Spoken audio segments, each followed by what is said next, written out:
हमारे देश के इतिहास में किलों की कोई कमी नहीं है ना? लेकिन कुछ किले ऐसे हैं जिनकी दीवारें सिर्फ पत्थर और मिट्टी की नहीं होती, वो बनी होती हैं हिम्मत और न झुकने वाली जिद की कहानियों से। आज हम एक ऐसे ही किले की कहानी में गोता लगाएंगे, एक ऐसा गुमनाम हीरो जिसने हार मानना सीखा ही नहीं। अच्छा, एक सवाल है। अगर कोई पूछे कि भारत का वो कौन सा किला है जिस पर सबसे ज्यादा बार मतलब बार बार हमले हुए हैं, तो क्या जवाब होगा? शायद ज्यादातर लोग इसका जवाब नहीं जानते होंगे। और जानते हैं क्यों? क्योंकि ये कहानी एक ऐसे किले की है जिसे इतिहास के पन्नों में कहीं भुलासा दिया गया है। तो चलिए शुरू करते हैं इस कहानी का पहला अध्याय, उत्तरी सीमा का प्रहरी। सबसे पहले तो ये जानते हैं कि आखिर ये किला था कहाँ और क्यों क्यों ये इतना ज्यादा महत्वपूर्ण था।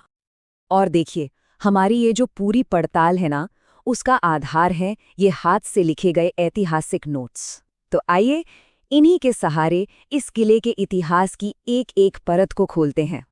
ये किला है भटनेर, जो आज के राजस्थान के हनुमानगढ़ में प्राचीन घग्घर नदी के किनारे सीना ताने खड़ा है। और इसकी लोकेशन ही इसकी सबसे बड़ी ताकत थी। सोचिए, ये भारत की उत्तरी सीमा का एक तरह से गेटकीपर था। सदियों तक जो भी हमलावर सेंट्रल एशिया से आता, उसका सामना सबसे पहले इसी मजबूत दीवार से होता था। लोकेशन तो इसकी जबरदस्त थी ही, पर इसकी बनावट वो तो और भी ज्यादा हैरान करने वाली थी। ये था एक मिट्टी का किला। सुनने में अजीब लगता है ना? चलिए समझते हैं कि ये कैसे मुमकिन था। तो इस किले का नाम था भटनेर और इसका निर्माण हुआ था 3री सदी में, मतलब आज से कोई 1700 साल पहले। इसे बनवाया था जैसलमेर के भाटी राजा के बेटे राजा भूपत ने। अब देखिए, उस जमाने में ज्यादातर किले पत्थरों से बनते थे, लेकिन भटनेर ये पूरी तरह से पक्की मिट्टी की ईंटों से बना था। अब सुनने में तो लगता है कि अरे मिट्टी का किला कितना ही मजबूत होगा, पर असल में यही इसका सबसे बड़ा सीक्रेट था। पता है कैसे? जब तोप के गोले इन दीवारों से टकराते थे, तो ये मिट्टी की ईंटें उस झटके को पत्थर से कई ज्यादा बेहतर तरीके से सोख लेती थीं। इसी वजह से ये किला अविश्वसनीय रूप से मजबूत था। और बस यहीं से शुरू होता है कहानी का वो हिस्सा जहां इस किले ने सदियों तक एक के बाद एक क्रूर हमलों का सामना किया। जरा इस टाइमलाइन पर नजर डालिए। 1001 एडी में महमूद गजनवी, फिर 1398 में वो खूंखार हमलावर तैमूर, उसके बाद 1534 में मुगल बादशाह कामरान। और ये तो बस कुछ नाम हैं, लिस्ट बहुत लंबी है। यही वजह है कि भटनेर को भारत का सबसे ज्यादा आक्रमण झेलने वाला किला कहा जाता है। इन सभी हमलों में से एक हमला इतना भयानक और इतना नाटकीय था कि वो इस किले के इतिहास का सबसे बड़ा, सबसे अहम मोड़ बन गया। साल था 1398। तैमूर अपनी विशाल सेना के साथ इस किले को घेर चुका था और उस घेराबंदी के दौरान भटनेर की दीवारों के अंदर कुछ ऐसा हुआ जो भारतीय इतिहास में फिर कभी कहीं और देखने को नहीं मिला। जब हार सामने खड़ी थी, तो किले की महिलाओं ने जौहर करने का फैसला किया। मतलब दुश्मन के हाथों में पड़ने और अपमानित होने से बेहतर उन्होंने आग में कूदकर अपनी जान देना समझा।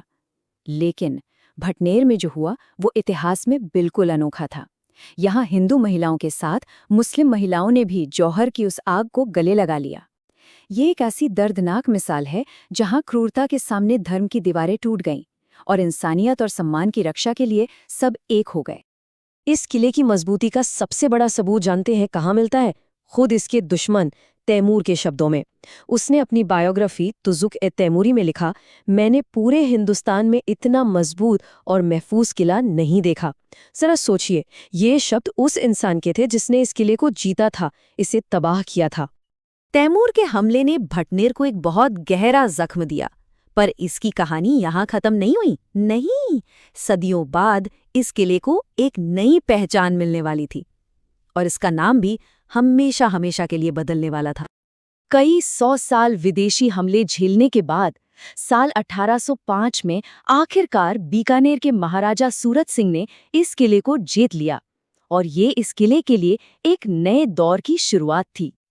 कहते हैं कि महाराजा सूरत सिंह को ये जीत मंगलवार के दिन मिली थी और मंगलवार का दिन, जैसा कि हम सब जानते हैं, भगवान हनुमान को समर्पित है। तो बस इसी जीत के सम्मान में उन्होंने भटनेर का नाम बदलकर रख दिया हनुमानगढ़, और ये वही नाम है जिसे आज भी हम जानते हैं। और आज भी इतने सालों बाद भी ये किला अपनी पूरी शान से खड़ा है। इसकी दीवारों को मजबूती देते हैं 52 विशाल बुर्ज। ये 52 बुर्ज आज भी इस किले की ताकत और सहनशीलता की जीती जागती कहानी कहते हैं। अगर आज इसकी दीवारों के अंदर जाएं तो वहां भी इतिहास जिंदा है। एक तरफ हनुमान और शिव मंदिर हैं, तो दूसरी तरफ बलबन के चचेरे भाई शेर खान का मकबरा भी है। ये दिखाता है कि ये जगह कितनी गहरी सांस्कृतिक और ऐतिहासिक अहमियत रखती है। तो भटनेर की ये कहानी हमें एक बात याद दिलाती है कि इतिहास सिर्फ किताबों में नहीं मिलता, वो तो ऐसी गुमनाम इमारतों की एक एक ईंट में, एक एक दीवार में दफन होता है। और ये हमें सोचने पर मजबूर करता है कि भटनेर जैसी न जाने और कितनी ही कहानियां हैं जो बस इतिहास के पन्नों में कहीं खो गई हैं और अपने खोजे जाने का इंतजार कर रही हैं।